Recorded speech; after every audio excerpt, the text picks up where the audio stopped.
vous allez bien. Aujourd'hui on se retrouve dans une nouvelle petite vidéo. Bon alors aujourd'hui on se retrouve donc dans une nouvelle vidéo, mais avant toute chose, avant de parler donc de la fameuse PlayStation 5, la PS5, parce qu'il y a du nouveau plutôt croustillant. On va s'intéresser de très près à cette PlayStation 5, mais avant tout je tenais donc à m'excuser du fait que je publie très peu de vidéos en ce moment. J'ai plus trop de temps, vous le savez, hein, je vous l'ai déjà dit. Donc en gros tout ce que je voulais vous dire, ça sera pas long, ne vous étonnez pas, d'accord, ne soyez pas inquiets et ne vous désabonnez pas si jamais je ne devais pas publier de vidéo pendant une durée d'une semaine par exemple, ou deux des fois, voilà, ce qui fait qu'en gros actuellement je vais essayer de publier le plus possible, mais en ce moment je ne peux pas, et c'est pas que j'en ai pas envie, au contraire j'ai envie de publier, j'ai envie de faire des vidéos etc, mais c'est vrai que là c'est très compliqué en ce moment. Bref, passons au sujet très important, la PS5.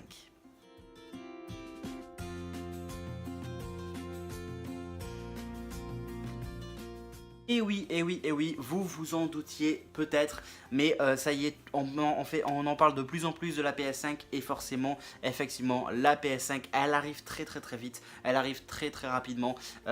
Du coup, c'est là où on va s'intéresser de très près à cette PS5 parce que effectivement, il n'y a pas très longtemps, du personnel de chez Sony on dit effectivement que la PS5 allait arriver d'ici les 3 prochaines années.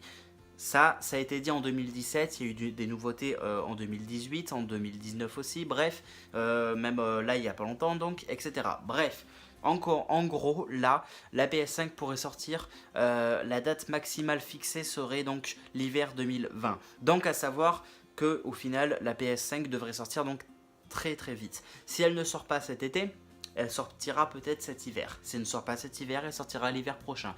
Bien évidemment, si on se fie aux dates de sortie des anciennes PlayStation, à savoir la PS1, 2 et la PS3, la majorité des sorties se faisaient donc en hiver donc, et se faisaient en novembre. En novembre, pourquoi? Ils sortaient la Play direct pour les fêtes de Noël, c'est pas plus compliqué que ça. Donc forcément, on pourrait estimer que si jamais la PS5 devait sortir cette année, elle sortirait pour novembre. Elle serait donc présentée cet été par exemple.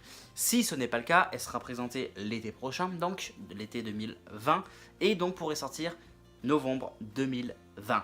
Je fais une petite parenthèse, ça veut dire que si la PS5 devait sortir, admettons, on va dire plutôt l'année prochaine, donc l'hiver 2020, GTA 6, qui est très attendu pour moi et pour énormément de gens d'ailleurs, pourrait sortir en 1 à 2 années après la date de publication de la PS5.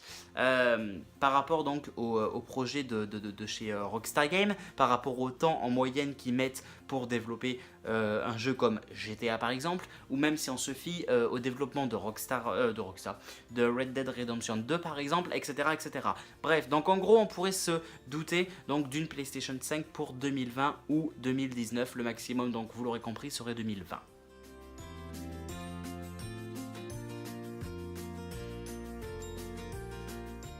Bien sûr, ce n'est pas tout, il y a aussi d'autres choses bien sûr croustillantes, je vous en avais déjà parlé en vidéo, je vous avais déjà fait des vidéos concernant la PS5 et ça se confirme de plus en plus, tout va passer par le cloud, tout va passer absolument par le cloud. Le cloud donc de chez Sony. Vous savez qu'aujourd'hui on a accès à ce cloud, on a notre abonnement PS Plus, on a un cloud où on peut stocker les jeux, les télécharger, les enregistrer, tout le blabla, etc. Et vous savez que sur la PS5, la PS4 et même la PS3, mais bon on n'en parle plus trop, on peut aussi acheter des jeux directement en ligne, bon ça tout le monde sait. Pour la PS5 par contre ce sera différent. La seule différence qu'il y aura, qui n'est pas si différente que ça, mais vous allez me comprendre, c'est que, ok, c'est pas vraiment différent des autres PlayStation, on va acheter nos jeux en ligne. Sauf que là, ce qui est différent, c'est que les jeux qui seraient donc sur PS5 seraient uniquement en ligne. Ça veut dire que maintenant, il n'y aura plus rien de physique en jeu vidéo. Tout va passer par le cloud, la boutique, le PS Store, donc de la fameuse PS5.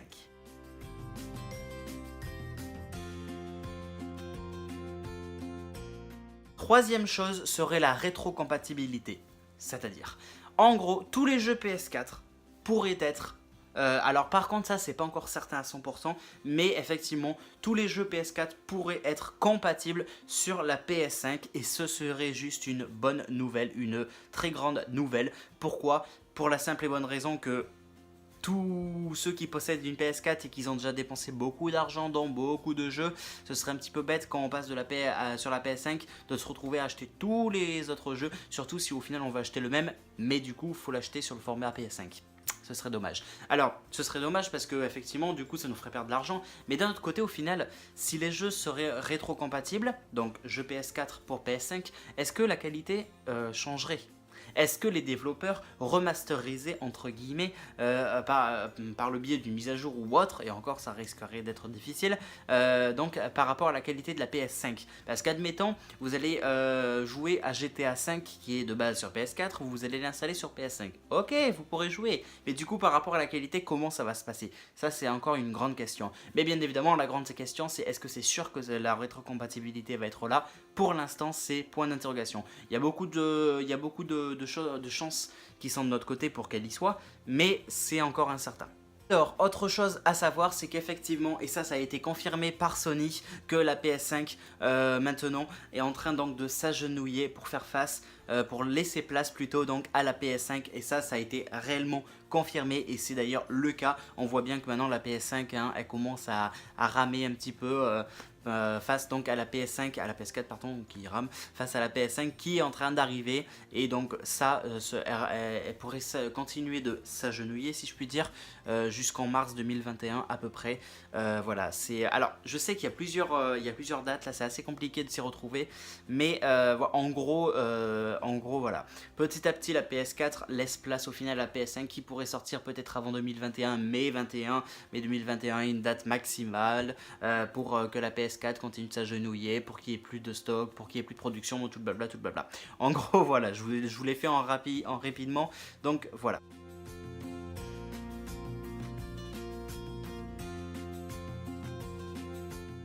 Maintenant, on va laisser place au prix de la PS5. Alors, d'après les rumeurs les plus sérieuses, le prix de la PS5 serait donc de 399 €. Ça fait pas cher pour une PS5. Mais le problème, c'est qu'en final, ce prix-là était le même que celle de la PS4 quand elle est sortie. Et l'autre problème, c'est que la Xbox, la dernière Xbox, elle, est au prix de 499 €. Donc, est-ce que Sony va au final vendre sa PS5 à 399 € ou va la vendre à 499 € pour se mettre face à Xbox niveau prix, sachant que la dernière Xbox, forcément, c'est la plus grosse concurrente directe de chez Sony, forcément, hein, parce que la Xbox, la dernière est sortie il n'y a pas extrêmement longtemps non plus, alors que la PS4, à part une mise à jour avec la PS4 Pro, rien d'autre. Donc en gros, on ne sait pas trop encore par rapport à ce prix là. Voilà, il y aurait quand même des rumeurs sérieuses qui diraient 399 et d'autres donc 499, mais moi je pense que ce sera plus du 499 € parce que ça reste une PS5, donc ça sera une PS5, il y aura de la nouvelle technologie plus performante, graphisme plus puissante, etc. Donc je pense pas honnêtement qu'elle sera au prix de la PS4 quand elle est sortie, sachant qu'en plus déjà la dernière Xbox donc est au prix de 499 €. Et en plus de ça, il n'y a pas que ça, et je vais vous expliquer pourquoi. Du coup, qu'est-ce qui se passe au final? Pourquoi ce prix aussi pourrait être un petit peu bizarroïde, et pourquoi pas ce serait plus du 499 € pour la simple et bonne raison au final donc que Sony compte vraiment travailler dur sur la VR. Ils veulent rendre la VR accès entre guillemets à tous, mais surtout ils veulent faire de la PS5 une valeur sûre de la VR, tout simplement, qui est un maximum de jeux qui soient compatibles en VR sur la PS5, etc.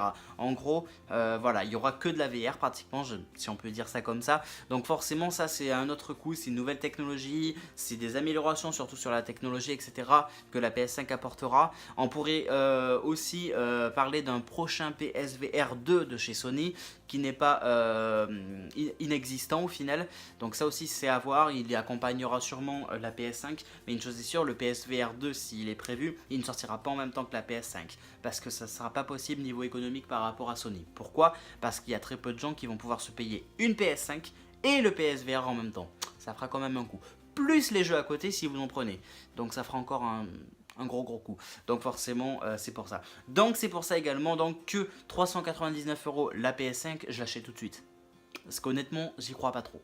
Un GPU Navision donc par AMD, donc développé par AMD, ce serait effectivement la nouveauté donc en termes de caractéristiques techniques de la PS5, avec bien sûr accompagné donc de son processeur 8 cœurs, ce qui rendra la PS5 encore plus puissante qu'elle ne l'est, encore plus puissante que la PS4 pardon. Donc ça on est plutôt d'accord, ce qui sera d'ailleurs extrêmement puissant parce que par rapport au Navision et par rapport au 8 cœurs déjà c'est énorme. Donc je pense qu'on peut s'attendre à une machine de guerre. Bon, alors est-ce que je vous le dis ou pas? Je vous le dis, mais je pense qu'il est inutile de vous le répéter, que forcément la PS5 accompagnera de la 4K et peut-être, pourquoi pas, de la 5K. Alors ça par contre, c'est incertain pour l'instant. La 4K, oui, ça d'accord. La 5K, c'est encore incertain. Je voulais terminer la vidéo en vous disant autre chose aussi, une dernière petite chose concernant la PS5, c'est que Sony l'a bien dit clairement, même si Sony n'a pas encore dévoilé de date officielle entre 2020, 2021, 2019 ou autre pour la PS5, on sait une chose est sûre, c'est que hiver 2020, donc écoutez bien, hiver 2020 c'est la date maximale de sortie de la PS5. Donc en gros, il nous reste un an et demi. Bon ben voilà, j'espère en tout cas que la vidéo vous aura plu. N'hésitez pas donc de mettre un gros like, n'hésitez pas de la partager un maximum. Et n'hésitez pas donc de me donner votre avis dans les commentaires par rapport au prix par exemple. Parce que moi je serais curieux de savoir du coup qu'est-ce que vous en pensez de tout ça, de la PS5 et des prix, quels pourraient être annoncés, etc.